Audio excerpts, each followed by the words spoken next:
Hello, friends. This is Dave Hurwitz, executive editor at ClassicsToday.com, here with an excellent new recording that one of you mentioned to me back just recently, so I figured we should talk about it, of the CPE Bach Hamburg Symphonies, Vodken 182, dedicated to Baron Gottfried van Swieten of 1773. Does that make any sense?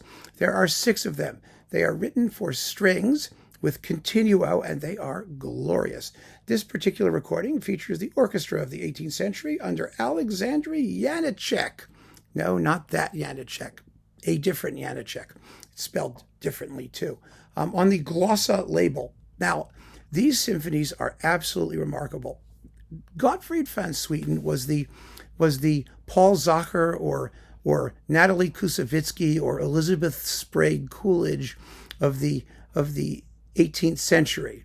He was a music aficionado. He was the royal librarian. At one point, he was a diplomat hanging out in Hamburg where CPE Bach was, and he commissioned these pieces, telling Bach that you could do anything you wanted. Just do whatever you wanted. I want 6 symphonies, and you can do anything you want.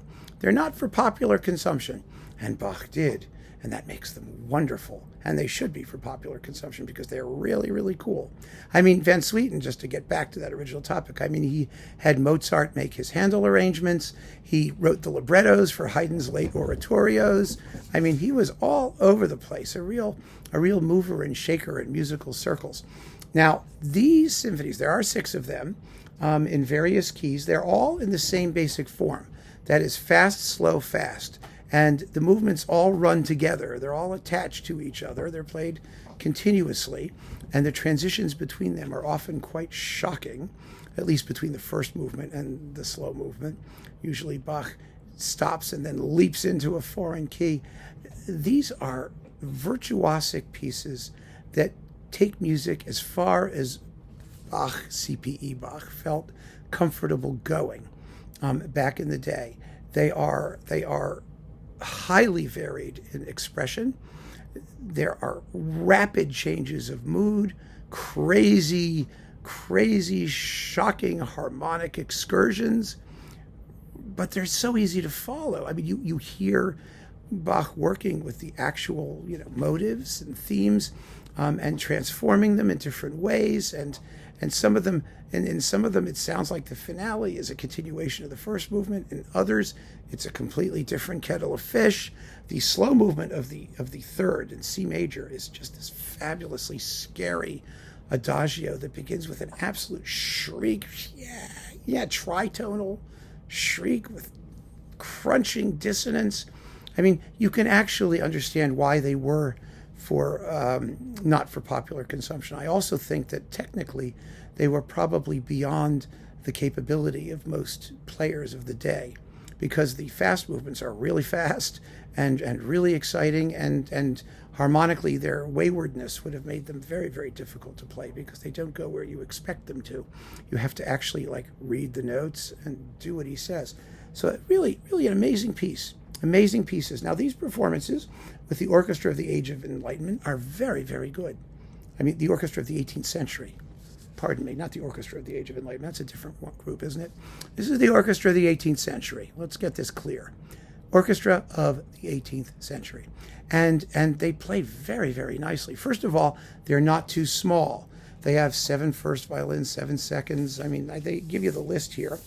I can actually tell you, it doesn't sound undernourished, the ensemble, which is desperately important in this music. Yes, here we go. 1, 2, 3, 4, 5, 6, 7. 7 firsts, 6 seconds, 4 violas, 4 cellos, 2 basses, and the harpsichord, who is Peter Jan Belder, our very good friend, Peter Jan Belder, who we have on Brilliant Classics doing all the Scarlatti sonatas and all kinds of other things. So so the performances are very good. Very stylish, and not period instrumenty in the sense that they're not off pitch as they were for Pinnock and Hogwood, the early authentic performance people. When they played these pieces, you could hear how difficult they were. Nope, they're in shape. The performances are always elegant. The string timbres are attractive.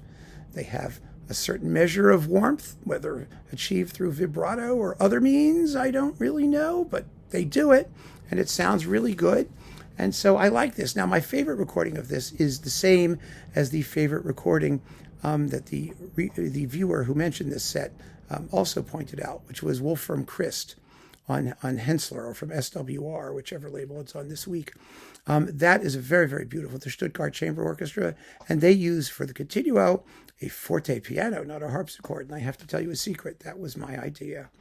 That was my concept. I take full credit for that one, because there was a question about, doing them, and I said, do it with a forte piano. Use a different instrument.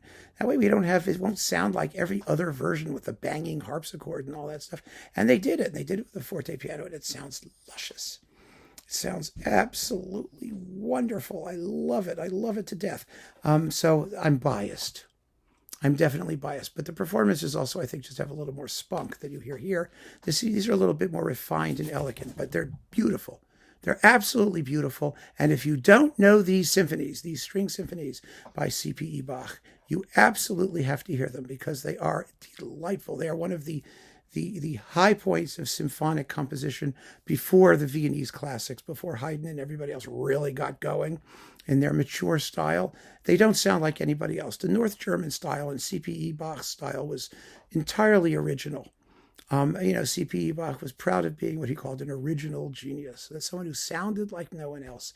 So you can't compare them to anything else. And especially the circumstance in which they were written is so rare for those days, when a composer didn't have to care about an audience, and he was just paid to do whatever he thought was best, as long as it was his best. So this is a rare, rare event in the history of 18th century music, and you really ought to hear it. You'll enjoy it. I guarantee you'll love these pieces. So keep on listening, friends. Thanks for joining me. Take care.